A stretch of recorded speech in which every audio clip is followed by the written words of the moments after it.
A Curse for True Love. Written by Stephanie Garber. Read by Rebecca Soler and Dan Bittner.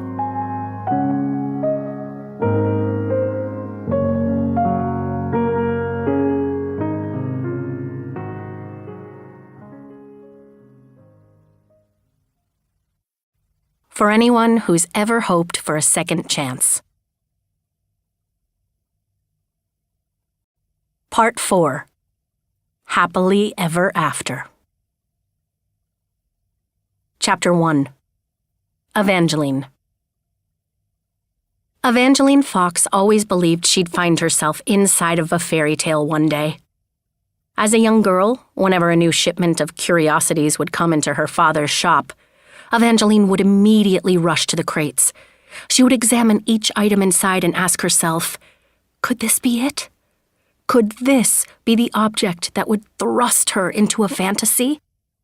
Once there had been an enormous crate with only a doorknob inside. The knob was an exquisite jeweled green and sparkled in the light like magic. Evangeline was convinced that if she attached it to the right door, it would open up to another world and her fairy tale would begin. The doorknob, sadly, never opened up to anything out of the ordinary. But Evangeline never gave up hope that someday she'd find herself elsewhere. Hoping and imagining and believing in magic had always been like breathing to Evangeline.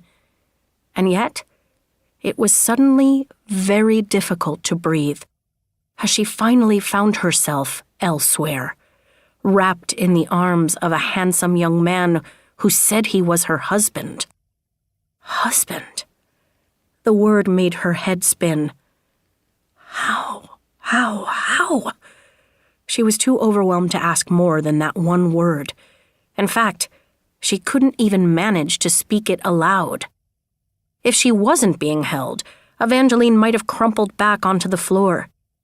It was too much to take in and too much to lose all at once. One of the last things she remembered was sitting with her father as he died at home. But even that memory was ragged around the edges, as if his death were part of a faded portrait. Only it wasn't just faded. Pieces of it had also been ruthlessly ripped away. She couldn't clearly remember the months before her father's death, or anything that had happened afterward. She didn't even recall how he'd caught the fever that had killed him. All she knew was that, like her mother, her father was gone, and he had been for some time.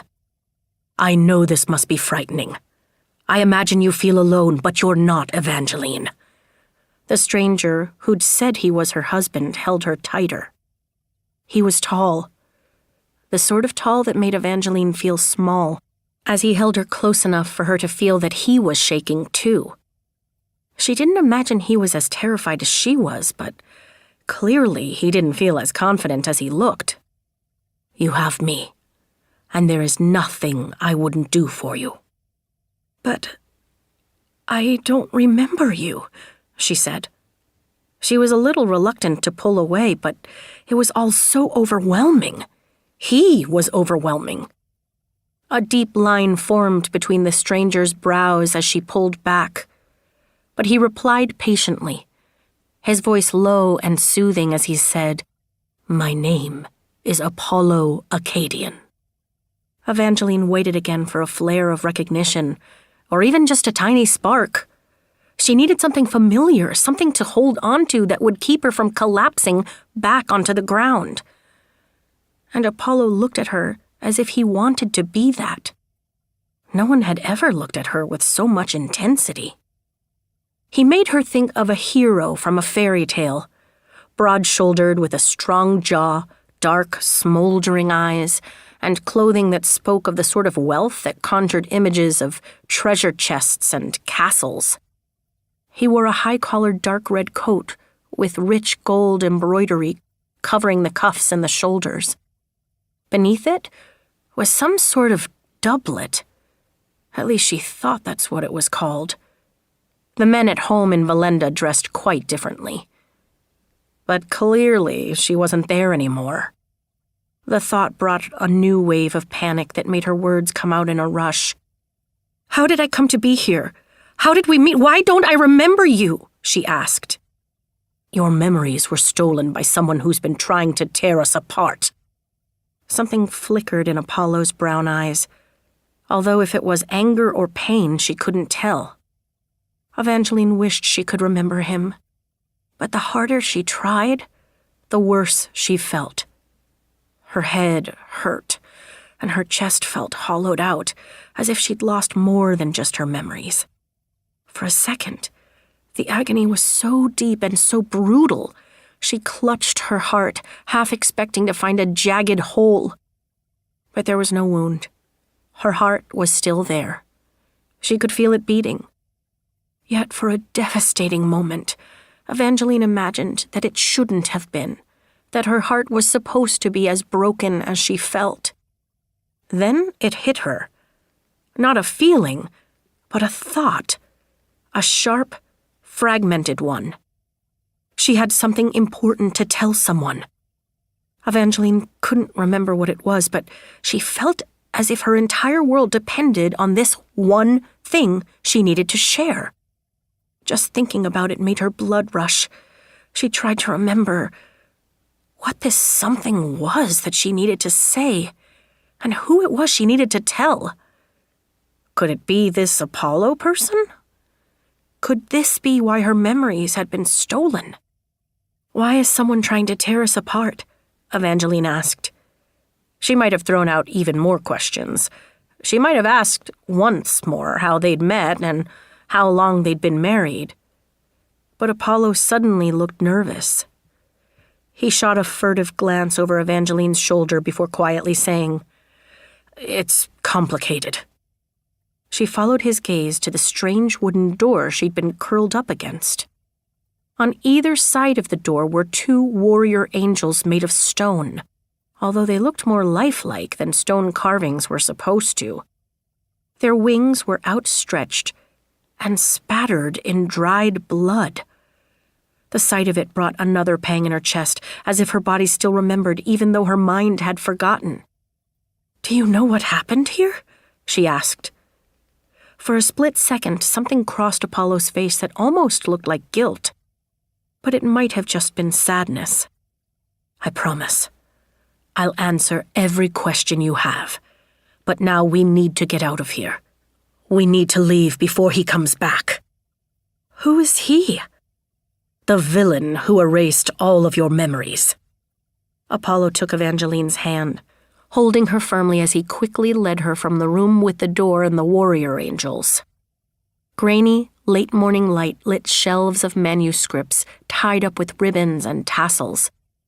It appeared they were in an ancient library, although the books looked newer the farther they ventured. Floors changed from dusty stone to gleaming marble. Ceilings grew taller. The light became sharper. Manuscripts turned into leather-bound volumes. Evangeline once again tried to search for something familiar in the late-morning glow, something that might make her remember. Her head was clearer now, but nothing was familiar. She was truly elsewhere, and it seemed she had been for long enough to meet heroes and villains, and to find herself in a battle between them. "Who was he?" she pressed. "The one who stole my memories." Apollo's steps faltered. Then they picked up faster than before. "I promise I will tell you everything, but we should get out of here." "Oh my!" someone exclaimed. Evangeline turned to see a woman in white robes standing between the shelves of books. The woman, some kind of a librarian, Evangeline supposed, brought a hand to her mouth as she stared. Her expression was one of awe, eyes wide and unwavering as they latched onto Apollo. Another librarian strode into the hall. This one gasped, then promptly fainted, dropping a stack of books as the first librarian yelled, "It's a miracle!" More librarians and scholars came forward, all crying out similar exclamations. Evangeline curled toward Apollo as they were quickly surrounded, first by the librarians, then by servants and courtiers. Finally, by wide-chested guards in shining armor who rushed in, no doubt drawn by all of the clamor. The room they were in was at least 4 stories tall, but suddenly, it felt small and suffocating as more and more unfamiliar people closed in on them. "He's back! He's alive! It's a miracle!" they all repeated, voices turning reverent as tears began to glisten down cheeks. Evangeline didn't know what was happening. She felt as if she were witnessing the sort of thing that usually took place in a church. Was it possible she had married a saint? Looking up at Apollo, she tried to remember his surname. Acadian. That was what he'd told her. She couldn't recall a single story about an Apollo Acadian, but clearly there were stories. Upon meeting him, she'd imagined he was some kind of hero, but the crowd looked at him as if he was even more. "Who are you?" Evangeline whispered. Apollo brought her hand to his lips and pressed a kiss to her knuckles that made her shiver. "I am the one who will never let anyone harm you again." A few nearby people sighed as they overheard the words. Then, Apollo raised his free hand toward the rumbling crowd in a gesture that universally meant quiet. Those gathered immediately fell into a hush. Some even dropped to their knees. It was uncanny to see so many people fall quiet so quickly. They didn't even seem to breathe as Apollo's voice rang out over their heads. "I can see that some of you are having a difficult time believing your eyes. But what you're seeing is real. I'm alive. When you leave this room, tell everyone you see that Prince Apollo died and then went through hell to get back here." Prince? Evangeline barely had time to process the word and everything that came with it. For almost as soon as Apollo spoke, he released Evangeline's hand and swiftly took off his velvet doublet, followed by his linen shirt. Several of those gathered gasped, including Evangeline. Apollo's chest was flawless, smooth and carved in muscles, and over his heart was a vibrant tattoo of 2 swords in the shape of a heart with a name in the center. Evangeline. Until that moment, everything had felt a bit like a fever dream she might have woken up from. But her name on his chest felt permanent in a way that Apollo's words had not. He wasn't a stranger. He knew her intimately enough to mark her name across his heart. He turned around then, showing off another sight that stunned not only her but the entire crowd. Apollo's beautiful, proud, straight back was covered in a web of violent scars. "These marks are the price I paid to return," he cried. "When I say I went through hell, I mean it. But I had to come back. I had to right the wrongs done in my absence. I know many believe that it was my brother Tiberius who killed me, but it was not." Shocked whispers moved through the crowd. "I was poisoned by a man I thought to be a friend," Apollo roared. "Lord Jax is the man who killed me. Then he stole the memories of my bride Evangeline. I will not rest until Jax is found and he pays for his crimes with his life." Chapter 2. Evangeline. Voices echoed against the walls of stretching bookshelves as the library erupted with noise. Guards in armor vowed to find the criminal Lord Jax, while polished courtiers and robed scholars shot out questions like showers of arrows. "How long have you been alive, Your Highness? How did you return from hell, Lord Prince? Why did Lord Jax steal your memories?" This inquiry from an older courtier was directed at Evangeline and punctuated by a narrow-eyed glare. "Enough," Apollo cut in. "I did not tell you about the horror my wife has gone through so that she could be attacked with questions she has no idea how to answer. I shared this information because I want Lord Jax found, dead or alive. Although right now, I would prefer him dead." "We won't fail you," shouted the guards. More declarations involving justice and Jax rattled the ancient library shelves and pounded against Evangeline's head, and suddenly, it was all too much. The noise, the questions, the flood of unfamiliar faces, Apollo's tale of going through hell. More was said, but the words turned to ringing in her ears. Evangeline wanted to cling to Apollo. He was all she had in this new reality. But he was also a powerful prince, which made him feel less like hers and more like everyone else's. She was afraid to bother him with more questions, though she had so many. She still didn't even know where she was. From where she stood, Evangeline could see an oval window seat tucked under an arch of bookshelves. The window was a soft pale blue glass, and outside were full green needle trees as tall as towers, covered in a picturesque layer of snow. It rarely snowed in Valenda, and never as thick as this, as if the world were a cake and the snow was dollops of thick white frosting.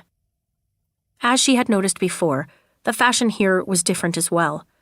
The guards looked like knights from old tales, and the courtiers wore formal clothing similar to Apollo's.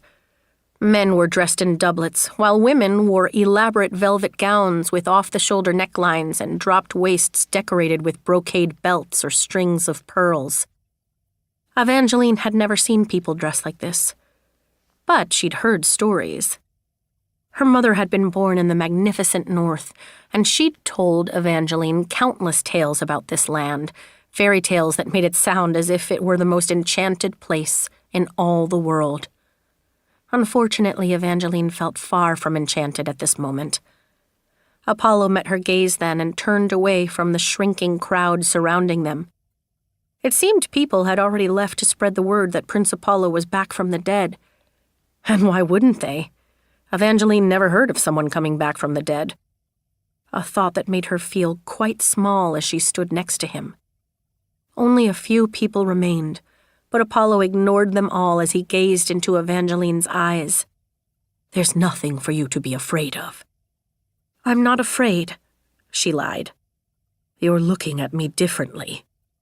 He smiled at her then, a smile so charming, she wondered how she hadn't immediately known what he was.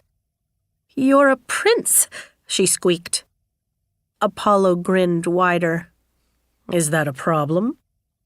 "No, just..." Evangeline almost said she'd never imagined herself married to a prince. But of course, she had. Only her imaginings weren't as elaborate as this.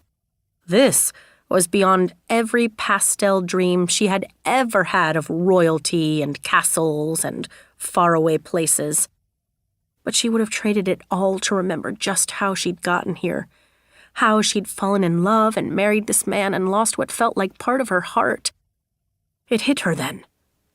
In fairy tales, there was always a price for magic. Nothing came without a cost.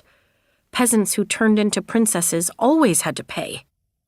And suddenly Evangeline wondered if her lost memories were the price she had paid for all of this. Had she traded her memories, along with part of her heart, to be with Apollo? Could she have been that foolish? Apollo's smile softened, turning from teasing to reassuring. When he spoke, his words were gentler as well, as if he sensed part of what she was feeling. Or maybe it was just that he knew her well, even though she did not know him. He did have her name tattooed over his heart. "It will all be all right," he said quietly, firmly. "I know it's a lot to take in. I hate to leave you, but there are a few things I need to take care of, and while I do that, my guards are ready to escort you to your suite. But I'll try not to leave you alone for long. I promise. There is nothing more important to me than you." Apollo pressed another kiss to her hand and gave her one last look before he marched off, followed by his personal guards. Evangeline stood there feeling suddenly alone and bursting with more questions than she had answers for. If Apollo had just come back from the dead, how did he already know what had happened to her? Maybe he was wrong about this Lord Jax stealing her memories. and Evangeline was right about having foolishly traded them, which left her wondering if she could trade them back. This question haunted her as she followed the guards that Apollo had assigned her through the castle. They didn't say much, but they did tell Evangeline that Apollo's castle was called Wolf Hall. It had been built by the first king of the magnificent North, the famed Wulfric Valor, making her think of all her mother's northern stories. Compared to where Evangeline had grown up, the North felt incredibly old, as if every stone beneath her feet held a secret of a bygone era. One hallway was lined with doors that all had the most elaborate handles.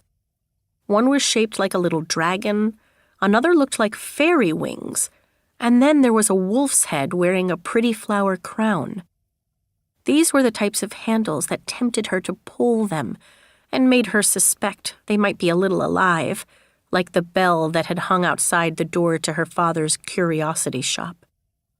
Evangeline felt an arrow of grief at the thought of it. Not just the bell, but the shop and her parents and everything that she had lost. It was a dizzying torrent that hit her so suddenly she wasn't aware she'd stopped moving until a guard with a thick red mustache leaned close and said, "Are you all right, Your Highness? Do you need one of us to carry you?" "Oh, no," Evangeline said, instantly mortified. "My feet work just fine. It's just so much to take in. What is this hall?" "This is the Valor's Wing. Most people think these were the rooms of the Valor children, although no one knows for sure. These doors have stayed locked ever since they died." "But you could open us." The strange voice sounded as if it came from one of the doors. Evangeline looked at each of her guards, but none of them appeared to have heard it. So she pretended she hadn't heard it either. Evangeline was in a difficult situation as it was. She didn't need to make things worse for herself by saying she heard voices coming from inanimate objects. Thankfully, it didn't happen again. When the guards finally stopped in front of a pair of ornate double doors, the jeweled doorknob sparkled but didn't say a word. There was only a gentle whoosh as they opened up to the most opulent suite of rooms that Evangeline had ever seen. It was all so lovely that she felt as if harps should be playing and birds should be singing. Everything was glittering and golden and covered in flowers. There were boughs of harlequin lilies framing the 2-story fireplace and vines of white starmires curling around the bedposts. Even the great copper tub Evangeline spied in the bathing room beyond was full of flowers. The steaming water inside was violet and covered in soft white and pink petals. Evangeline walked to the bath and dipped her fingers in the water. Everything was perfect. Even the maids who entered to help her bathe and dress were all perfectly lovely. There were also a surprising number of them, nearly a dozen. They had sweet voices and gentle hands that helped her into a gown as delicate as a whisper. The dress was an off-the-shoulder confection of blush tulle with sheer sleeves adorned with dark pink ribbons. The same ribbons lined the low neckline of the gown before twirling into little rosebuds that covered the bust of the fitted bodice. The skirt flowed and fluttered down to Evangeline's toes. A maid completed the look by braiding Evangeline's rose-gold hair into a crown, and then decorating it with a circlet of gilded flowers. "If I do say so myself, you look lovely, Your Highness." "Thank you. Martine," the maid supplied before Evangeline had to fumble around to try to find the name. "I'm also from the Meridian Empire originally. His Highness the Prince thought having me here might help you adjust a bit more." "It sounds as if the prince is very thoughtful." "I think when it comes to you, he tries to think of everything." Martine smiled, but the bit of hesitation in her words gave Evangeline a second of pause, a flutter of a feeling that said Apollo was too good to be true, that all of this was. When Evangeline was alone and looked in the mirror, she saw the reflection of a princess. This was everything she could have wanted. Yet she didn't feel like a princess. She felt like the idea of a princess, with the dress and the prince and the castle, and yet she also felt without. She felt as if she were simply wearing a costume, that she'd stepped into a role that she could simply step out of. Only there wasn't anywhere else to step to. Because she also didn't feel like the girl she'd been before. The eternally hopeful girl who believed in fairy tales, love at first sight, and happily ever afters. If she had been that girl, it might have been easier to accept all of this, to not want to ask so many questions. But something had happened to that girl. To her. And Evangeline couldn't help but think it went beyond her missing memories. Her heart still hurt, as if it had been broken and only jagged bits remained.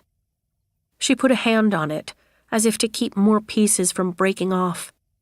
And once again, she was struck with the inescapable feeling that among everything she'd forgotten was one thing more important than all the rest, more important than anything.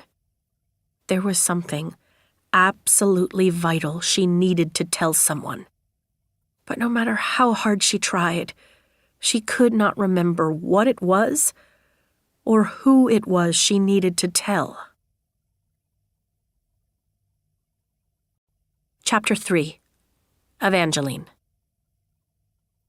Evangeline was only vaguely aware of the setting sun and the slow darkening of her rooms as she paced across the carpets, fighting desperately to remember anything at all.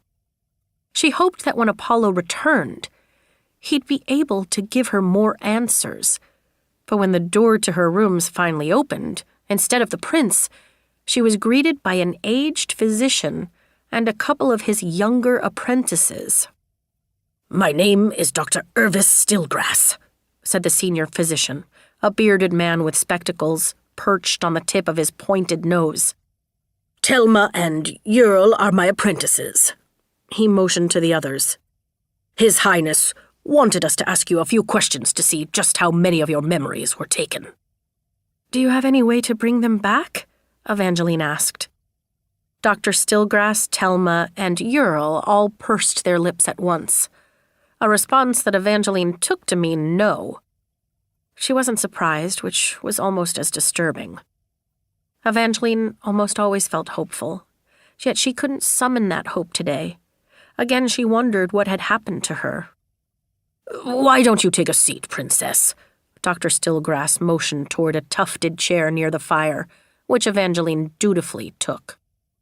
The physicians remained standing, towering over her as Dr. Stillgrass asked his questions. "How old are you?" Evangeline had to pause to think about it. One of her last clear memories was from when she was 16. Her father was still alive, and she could faintly remember him smiling as he opened up a new crate of curiosities.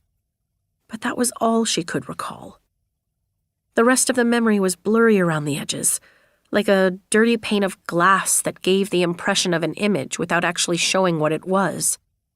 Evangeline was sure her father had died some months after this weak memory, but she couldn't recall any of the particulars. She just knew in her heart that he was gone and more time had passed since then. "I believe I'm 17. Telma and Ural appeared to jot down notes about her answer, while Dr. Stillgrass asked another question. "When is your first memory of meeting Prince Apollo?" "Today." Evangeline paused. "Do you know when we actually met?" "I'm here to ask, not to answer," Dr. Stillgrass said briskly before continuing with his questions. Did she recall her engagement to Apollo, her wedding, the night he died? No. It was the only answer Evangeline had, and whenever she tried to turn the questions around, Dr. Stillgrass refused to answer. At some point during the interview, a new gentleman entered the room. Evangeline hadn't even seen him slip inside, but suddenly he was there, standing just behind Telma and Ural. He was dressed much like them, in a long brown leather tunic, worn atop fitted black pants, and belted with 2 straps of leather that secured a series of knives and vials to one hip and a harness for a book to the other. The book appeared to be in his hands now, but something about the way he jotted things down in his notebook was different from the other apprentices. This young man wrote with a flourish, swishing his feathered pen in a way that kept drawing Evangeline's eyes. When he caught her staring, he winked and brought a finger to his lips, gesturing for her not to tell. And for some reason, she didn't. Evangeline had a feeling this man wasn't supposed to be here, despite his similar manner of dress. But he was the only one of this group who seemed to feel anything for her as she struggled for answers. He nodded encouragingly, smiled at her sympathetically, and whenever Dr. Stillgrass said something particularly unkind, he rolled his eyes. "I can confirm that your memories of the last year are entirely gone," Dr. Stillgrass said self-importantly and quite callously. "We'll report this to His Highness, and one of us will return each day to see if any memories come back." The trio of physicians turned to leave. Dr. Stillgrass swept past the young man without a glance, but Earl and Telma finally noticed him then. "Doctor?" Telma started. But Earl, who looked slightly dazzled by the interloper, yanked the sleeve of her robe, stopping her from saying more as the trio exited. Only the nameless young man lingered. He sauntered toward Evangeline and pulled a rectangular red card from his pocket. "I would not have believed it if I had not seen it with my own eyes," he said softly. "I am sorry for the loss of your memories. If you'd ever like to talk and perhaps answer some questions, I might be able to fill in a few blanks for you." He handed her the card. Christoph Neitlinger, Southern Morning Watch Tower, The Spires. "What kind of questions?" Evangeline started to ask as she finished reading the curious card. But the gentleman was already gone. The fire crackled. Evangeline felt herself startle awake, although she hadn't meant to fall asleep. She was curled up in the fireside chair where she'd puzzled over the little red card from Christoph Neitlinger. She could still feel it in her hand. She could also feel something else. A man's arms sliding underneath her, carefully picking her up and holding her close to a chest that smelled of balsam and something woodsy. Apollo. Her stomach dipped. She couldn't be entirely sure it was Apollo picking her up. Her eyes were still closed, and she was tempted to keep it that way. She didn't know why she had this urge to pretend, or why her heart beat faster as he carried her. Apollo had to have answers to at least some of her questions, yet she felt unexpectedly afraid to ask them. She wasn't sure if it was because he was a prince, or because he was still a stranger. His arms tightened around her. Evangeline tensed. But then suddenly she felt as if she was starting to remember something. There wasn't much there, just a vague recollection of being held and carried, followed by a thought. He would carry her through more than just freezing waters. He would pull her through fire if he had to, haul her from the clutches of war, from falling cities and breaking worlds. The thought made something unclench inside her, and for a second, Evangeline felt safe. More than safe, actually. But she didn't quite have words for the exact feeling.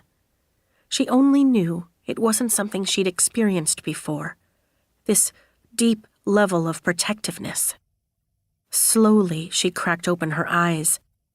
Outside, it was now full night, and inside there was only firelight, leaving most of the room cloaked in shadows, save for the prince who held her.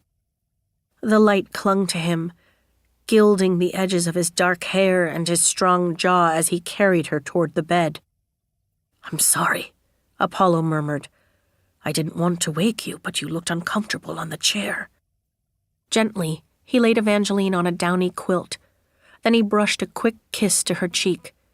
It was so soft, She might not have felt it if she weren't so acutely aware of his every move, of the slow slide of his warm hands releasing her body. Sweet dreams, Evangeline. Wait, she grabbed his hand. Surprise briefly colored his features. Did you want me to stay? Yes, probably should have been her answer. They were married. He was a prince. A commanding prince. A very attractive prince. A prince she might have sacrificed quite a lot to be with. He stroked her hand with his thumb, waiting patiently for her reply. "I'm sorry that I don't remember you. I'm trying," she whispered. Evangeline. Apollo lightly squeezed her hand. The last thing I want is for you to be in pain, and I can see how much it hurts you to have forgotten so much. But if you never remember, it will be all right. We'll make new memories together. But I want to remember. And more than that, she felt as if she needed to remember. She could still feel the pressing need to tell someone something critically important. But she couldn't remember what this crucial something was or who she needed to tell it to. "What if there's a way to get my memories back?" she asked. "Maybe we can make some sort of bargain with the man who took them?" No, Apollo shook his head vehemently. Even if that were possible, it wouldn't be worth the risk. Lord Jax is a monster. He added roughly, "He poisoned me on our wedding night and framed you for the murder. While I was dead, you were almost executed. Jax has no conscience, no remorse. If I thought for a second that he could help you, I'd do whatever necessary to bring him to you. But if he ever finds you, I fear I'll never see you again." Apollo took a deep breath, and when he spoke once more, his voice was softer. "I can only imagine how hard it is to let this go. But it really might be for the best, Evangeline. Jax has done atrocious, unforgivable things to you. And I truly believe you might be happier if those things stay forgotten." Chapter 4. Apollo. The late King Roland Titus Acadian had always disdained the word nice. Nice was for servants, peasants, and other people who lacked personality. A prince should be clever, formidable, wise, shrewd, even cruel if he had to be, but never nice. King Roland often told his son Apollo, "If you are nice, it means you are not enough of anything else. People are nice because they must be, but as a prince you must be more." As a boy, Apollo had taken this advice as a license to be careless with life and with others. He was not cruel, but neither did he embody any of the other virtues his father extolled. Apollo had always imagined he had time to become clever, formidable, wise, or shrewd. It never occurred to him that, in the meantime, he was becoming something else. Apollo realized this alarming truth upon first waking up from the suspended state of sleep that his former friend, Lord Jax, had placed him in. Upon discovering that the entire magnificent North believed him to be dead, Apollo had expected to find monuments of flowers and bastions of stubborn mourners who continued to weep for him even though the official period of grieving had ended. Instead, he'd found the kingdom had already moved on. Within the span of a fortnight, he'd become a footnote, remembered as a single unremarkable word in a scandal sheet. While he'd been under the Archer's curse, he'd come across this particular scandal sheet from the day after he'd been supposedly killed. The paper had mentioned only that he'd died. Just one word, beloved, had been used to describe him, but that was it. The paper had said nothing of his great deeds or his acts of bravery, and how could it have when the bulk of what he'd done was sit for portraits? Apollo could barely stand the sight of the pictures now as he strode through Wolf Hall on his way to meet with Mr. Christoph Neitlinger of the Daily Rumor. This was his second chance to finally make himself more, as his father had urged. After his shocking return from the dead yesterday, Apollo noticed the different way people regarded him. Voices were more hushed, heads were quicker to bow, and eyes were full of wonder as if he were more than a mere mortal. And yet he'd never felt more human, more vulnerable, or more miserable. It was all a lie. He'd never returned from the dead. He'd merely been cursed, and cursed, and cursed again. Now, for the first time in nearly 3 months, he was no longer under any spell, and yet he felt cursed by what he had done to Evangeline. Apollo had thought that once he was free of the archer's curse, he'd think about her less. The curse had forced him to hunt her. Under its influence, he'd thought about her every second. At every moment, he'd wondered where she was and what she was doing. There'd been a constant picture of her angelic face in his mind. All he'd wanted was her, and when he'd found her, all he'd wanted was to eviscerate her. Now he still wanted her, but in a different way. When he saw her, he didn't want to kill her. He wanted to protect her, to keep her safe. This was why he'd erased her memories. He knew it was for the best. Jax had tricked her just as he'd fooled Apollo into being his friend. If Evangeline fell under Jack's thrall again, he would only destroy her, but Apollo would make her happy. He would make her a queen who would be loved and adored. He would more than make up for what he'd done to her in the past, as long as she never found out. If she ever found out he'd taken her memories, it would all come crumbling down. Only one other person knew that Apollo had taken her memories. After today, if all went well, he wouldn't have to worry about that person. And as far as finding Jax, Apollo hoped this morning's interview would assist with that. Finally, he reached the small tower room where he'd arranged for this meeting to take place. Normally, he preferred grander settings, large rooms with lots of light and windows and ornamentation that made it impossible to forget that Apollo was royalty. But today, he had chosen an unadorned tower room to make sure no one overheard the conversation that he would be having. Christoph Neitlinger stood and bowed as soon as the prince stepped into the room. "It's good to see you alive and looking so excellent, Your Highness." "I'm sure my return is also quite helpful for the sale of papers," replied the prince. He might have still been somewhat bitter over the small amount of fanfare that he'd been given after his death. Of course, the journalist didn't appear to notice. Christoph smiled enthusiastically. He always seemed to be in good humor. His teeth were as white as the lacy jabbet at his throat. "This interview will help as well. Thank you for taking the time to meet with me this morning. I know my readers have so many questions about how you returned from the dead, what it was like to be dead, if you were able to watch any of us who were still alive." "I won't be answering any of those questions today," Apollo said brusquely. The journalist's smile faded. "I would like your article to focus on the dishonorable deeds of Lord Jax and how important it is that he be captured immediately." "Your Highness, I'm not sure if you're aware, but I already mentioned his misdeeds in this morning's paper." "Then mention them again, and make them uglier this time. Until this criminal is apprehended, I want his crimes printed every day. I want his name to become synonymous with vile. This isn't just for me. This is for Princess Evangeline and all of the magnificent North. Once he's caught, you can have your interview and I'll answer whatever questions you want. But until then, I'm going to ask that you print what I need you to say." "Of course, Your Highness," Christoph said with a pleasant smile. But it wasn't the same smile as before. This wasn't his natural good humor. This was a nice smile that was there only because Apollo was a prince and there was nothing Christoph could do but smile. Apollo felt something like guilt twist inside of him at the sight of it. For a second he considered softening his demands. Then he reminded himself of what his father had said about never being nice.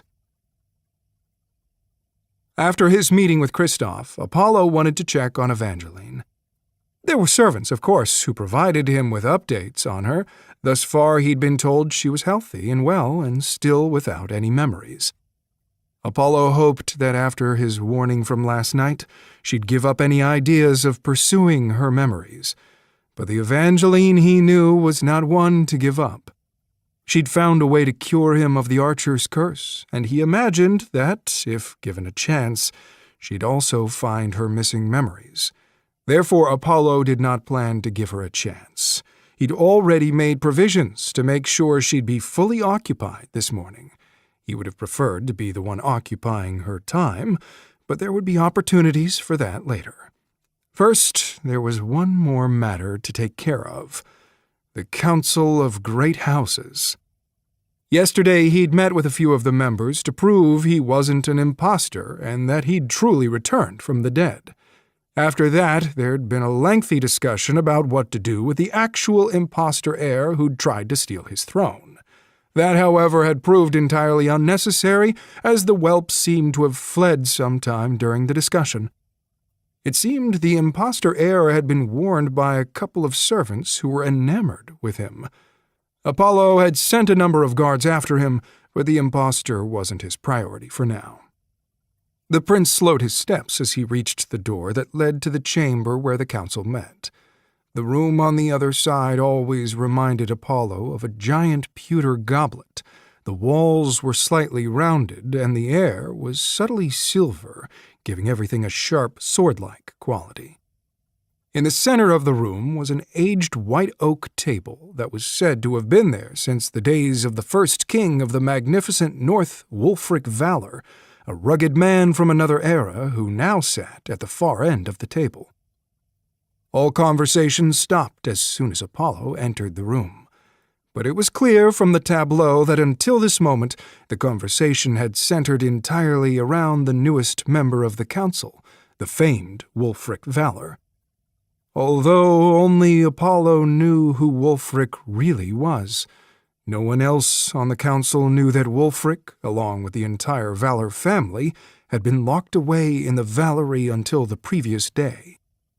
Wulfric now went by the name Lord Vale, and yet every man and woman at the council table still leaned or angled his way, which was good. It made what Apollo needed to do so much easier. But it was also a little unnerving to see the way the council responded to the legendary first king of the North without even knowing who he really was. "Here he is, returned from the dead," bellowed Wulfric, followed by a clap that spread like wildfire until every council member was standing and applauding as Prince Apollo strode toward the white oak table. Wulfric winked. "We are allies," said the gesture. "We are in this together, friends." But Apollo could only too freshly remember how his last friend had betrayed him. If Wulfric chose to do the same, Apollo would be no match for him and his famed family. All Apollo could do now was keep his word and hope that Wulfric would too.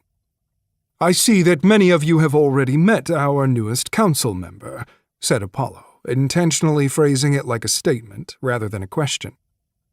Although Apollo had yet to be officially crowned king, he still had more power than the council. In the magnificent North, a prince could not become king until he wed. But that law, like his upcoming coronation, was mostly for show. Royal events like coronations and Nocta never-ending endeared princes to their people and filled kingdoms with hope and love. That said, the Council of Great Houses was not entirely powerless. They couldn't stop Apollo from naming a new great house, but they could fight him over it, and in the process dig up dangerous truths that Apollo didn't want to risk anyone discovering. The last thing he needed was the kingdom to learn that the legendary Valors had returned from the dead and were now posing as House Vale. He'd been dead only a few weeks, but the world believed the Valors had been dead for hundreds of years. Apollo was still struggling to wrap his mind around the fact that the tales of the Valerie had been true, and that the Valors had been locked away inside it. He hated to imagine what kind of fuss the kingdom would make if they found out. And he didn't even want to think about the questions Evangeline would ask if she discovered that she had been the one to unlock the Valerie Arch. It seemed his brother Tiberius had been right about what she would do all along. Apollo only hoped that Tiberius was wrong about what would happen after the arch was opened. "Lord Vale and his family were there when I returned from the dead," Apollo explained smoothly, as this was actually partially the truth. Honora Valor, Wulfric's wife, had cured him from the Archer's curse and the Mirror curse. He truly felt indebted to her, making it easy to say earnestly, "Without this family, I might not be here today. As a reward, I've decided to make them a great house and gift them lands where they might care for others in the same manner they cared for me." For a moment, the entire council was quiet. Apollo could see that even though the members had been drawn toward Wulfric earlier, they were uncertain about this bear of a man and even more nervous about Apollo's proclamation. Apollo had never bestowed the honor of great house upon a family, nor had his father before him or his father's father before him. It was fairly simple to do, but once it was done, it was very difficult to undo. To give power was a far easier thing than to take it away. Although Apollo could sense that each council member feared this declaration had taken power away from them, he could almost see the questions on the tips of their tongues. "You've only just come back from the dead. Are you certain this is wise? Are you planning to make other great houses? How do you know this house is truly deserving to be great, to be one of us?" "My family is grateful for your generosity, Your Highness. It is truly an honor to be on this council among so many fine men and women." Wulfric's voice was mild, but his gaze was firm and unwavering as he looked around the council. One by one he met the eyes of each member, and more than a few appeared to hold their breath. As a boy, Apollo had been told countless stories of this man. It was said that Wulfric Valor could fell entire armies with one battle cry and rip off the heads of enemies with his bare hands. He'd united the fighting northern clans to form a kingdom and built Wolf Hall as a wedding gift for his wife after stealing her away from another. On the surface, the man before him didn't appear as forbidding as the stories claimed. Apollo was taller and dressed in clothes far finer. Yet Wulfric possessed that indefinable more his father had always spoken of. Wulfric embodied everything that Apollo had never attempted to be. The council didn't speak a word until finally Wulfric released them from his gaze. It was Lord Byron Bellflower who spoke up then. "Welcome to the council, Lord Vale. I hope you've already been apprised of all recent kingdom matters. There are a few other important issues that must be discussed today." Bellflower turned toward Apollo. Unlike nearly everyone else in the castle who had looked upon the prince since he'd made his dramatic return from the dead, Byron Bellflower did not gaze upon Apollo with wonder or awe. He and Apollo had not gotten along for years, and it appeared from the young man's derisive gaze that Byron had become even more disagreeable during the time Apollo had been away from his throne. There were rumors Bellflower's paramour had died, though Apollo wouldn't have been surprised to learn she'd faked her death to get away from him. "Now," Bellflower droned loudly before pausing dramatically to make sure that everyone else at the large table was looking his way. Most of the other council members were older, but Lord Bellflower was around Apollo's age. The two had been friends as boys until young Bellflower grew old enough to understand that Apollo was to inherit an entire kingdom, while he was set to inherit only a castle on a cold, dreary mountain. Apollo would have removed Byron from the council years ago, but unfortunately Bellflower's castle came with a sizable private army that the prince didn't want to risk being on the wrong side of. It was like that with most of the council members. If any were removed, it would cause a degree of fallout that Apollo was better off avoiding.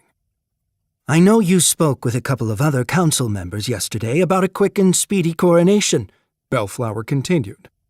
But there are some of us who feel it imprudent to move forward when there are still questions about your wife." Apollo stiffened. "What kind of questions about my wife?" Bellflower smiled suddenly, as if Apollo had just said exactly what he wanted to hear. "There are some of us that can't help but wonder, why did Lord Jax erase Evangeline's memories? What does she know that could harm him? Unless she had worked with him to poison you?" "That's a treasonous statement," Apollo interrupted. "Then prove it," Bellflower pressed. "I don't need to prove it," Apollo said. "But it might be helpful," chimed Lady Castell. She was one of the oldest and wisest council members, and as such she often led the way for the majority of the others.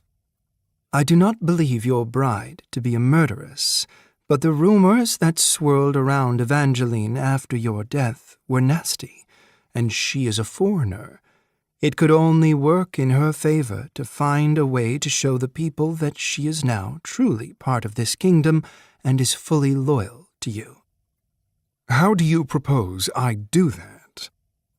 "Get her pregnant with an heir," said Lady Castell, without pause. "It's not just for the sake of the kingdom, but to protect you. With your brother stripped of his title and currently missing—" Apollo flinched at the mention of his brother Tiberius, and for a second the scars on his back stung afresh. A few council members seemed to notice. Fortunately, reacting to mentions of his brother was nothing new. No one would assume Tiberius was the true reason Apollo's back was covered in scars. Only Havelock and a few of the undead were aware of the truth. Havelock would take the secrets to the grave, and Apollo tried not to think about vampires. There were already enough unpleasant matters to deal with, like the council's sudden request that he produce an heir. Although from the way Lady Castell spoke on the matter, it was clear this subject had been discussed prior to the council meeting. "There is no one else in direct line for the throne," she continued. "It would be far too easy for another impostor to take the crown in the event something else happens to you." "Nothing is going to happen to me again," Apollo said. "I've already bested death. It won't be coming back for me any time soon. But it will eventually return for you." These words came from Wulfric Valor. "Death comes for us all, Your Highness.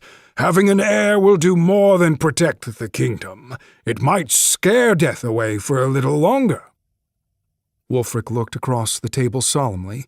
If Wulfric had wanted to, this could have been the moment where he told the entire council that Apollo had never actually come back from the dead. But he didn't. And although Apollo didn't like it, he had to concede that Wulfric was correct. People were less likely to make plays for the throne when there was a clear successor in place. Having an heir would also protect his relationship with Evangeline. Once she had his child, there was no way she would leave him. But he didn't want to force her into staying this way. "Evangeline still doesn't remember me," Apollo said. "Does that really matter? You're a prince," Bellflower inserted. "The girl should feel lucky to be married to you. Without you, she would be no one." Apollo shot him a dirty look, and he wondered briefly if there was more to his disdain than the suspicion that Evangeline had worked with Jax to kill him. "Evangeline isn't no one. She's my wife. I'll work on an heir after she feels more comfortable." "And how long will that take?" Bellflower raised his voice, clearly trying to rally the others to his cause. "I was there yesterday. Your wife looked like a frightened ghost beside you, all pale and quivering. If you cared about this kingdom, you'd rid yourself of her and find a new one." "I am not replacing my wife." Apollo shoved up from his chair hard enough to rock the pitchers of wine and make a number of grapes spill from their platters on the table. This conversation was moving too far out of bounds. It was also veering too far from what really needed to be discussed. Evangeline is no longer a topic of conversation. The next person who disparages her will not say another word at this table. If anyone in this room really cares about the kingdom, they'll stop worrying about Evangeline's loyalty and start looking for Lord Jax.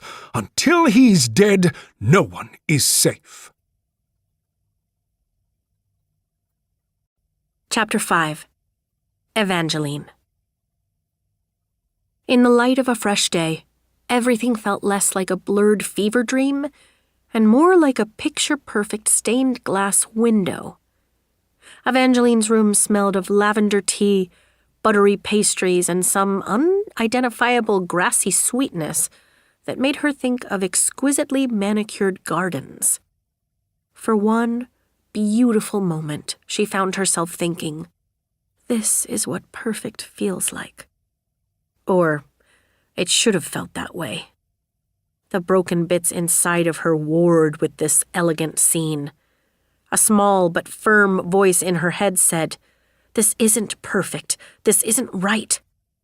But before the voice could say much more, it was drowned out by a host of other perkier sounds. They started out softly on the other side of Evangeline's door. Then, like a pop of soft flowery fireworks, the owners of the voices entered her suite. Seamstresses, 3 of them, all smiling as they greeted her. "Good morning, Your Highness. You look so refreshed, Your Highness." "We hope you've slept soundly, for your day will be busy, Your Highness." The women were trailed by a parade of servants carrying bolts of fabric, spools of ribbons, baskets of baubles and feathers, strings of pearls, and silken flowers. "What's all this?" Evangeline asked. "For your royal wardrobe," all 3 women said at once. "But I have a wardrobe." Evangeline looked questioningly toward the little alcove full of clothes that was situated between her bedroom and the bathing room. "You have an everyday wardrobe, yes," replied the head seamstress, or perhaps she was just the most vocal. "We're here to fit you for special occasions.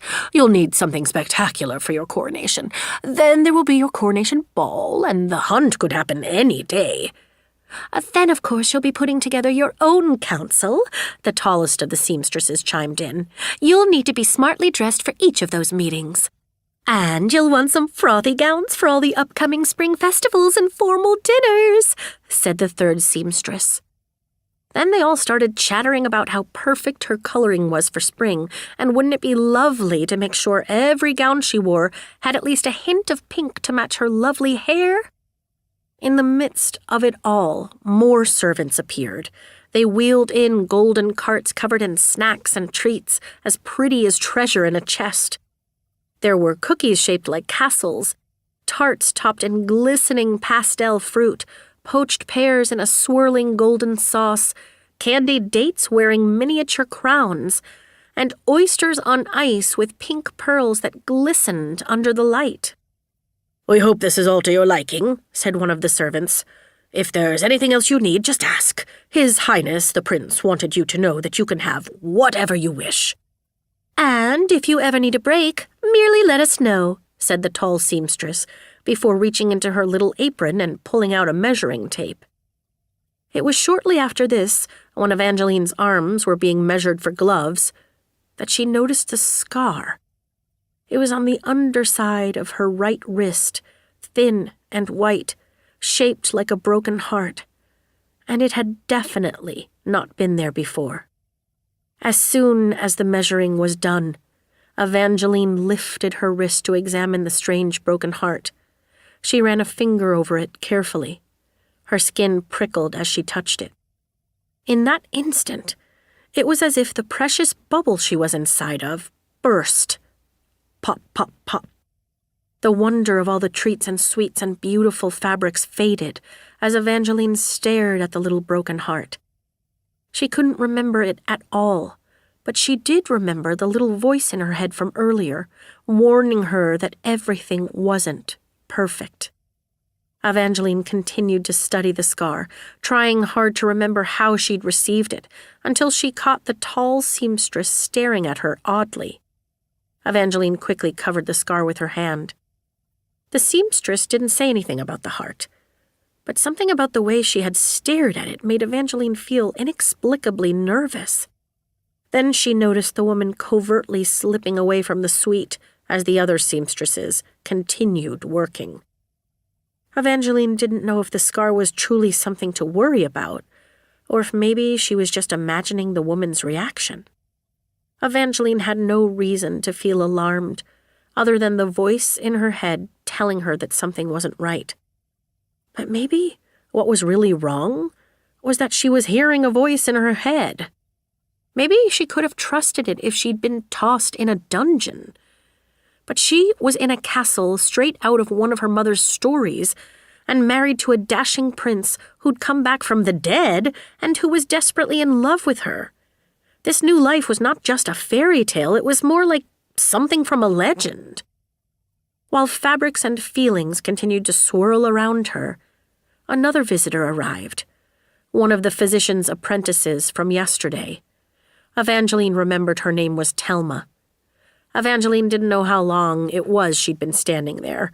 The current fitting was for a hooded raspberry cape made of deep velvet fabric that had been covering her eyes until a moment ago.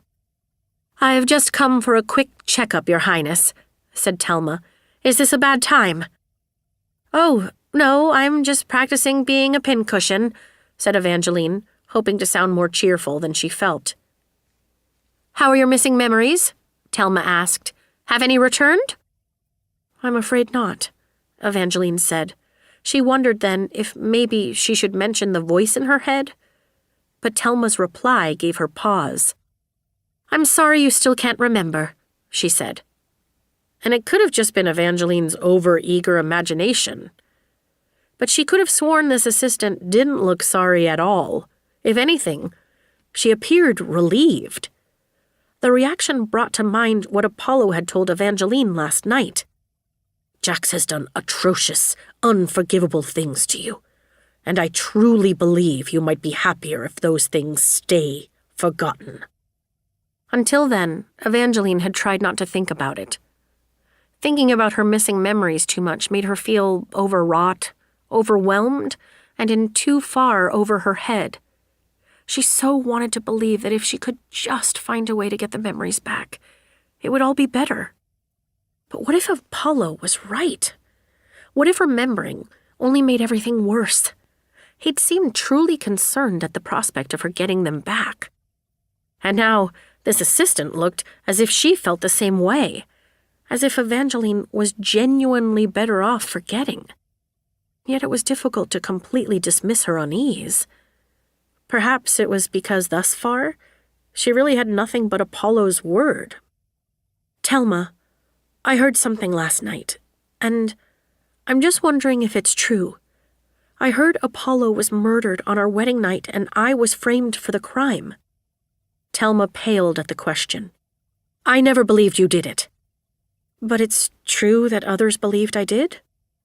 Thelma nodded grimly. "It was a terrible time for everyone. But now that Apollo is back, hopefully all of that's come to an end." Thelma slowly exhaled and something dreamy filled her eyes. "It's amazing, isn't it, that the prince came back from the dead for you?" The look she gave Evangeline was so earnest, so sweet and pure and odd. Evangeline couldn't help but feel a little foolish for thinking about trusting a little paranoid voice in her head. When the seamstresses, the physician, and the servants finally left, it was night, and Evangeline's suite turned from a hive of activity to a quiet sanctuary only enlivened by the crackling fire and the distant chime of a tower clock. It was the first time Evangeline had been alone all day.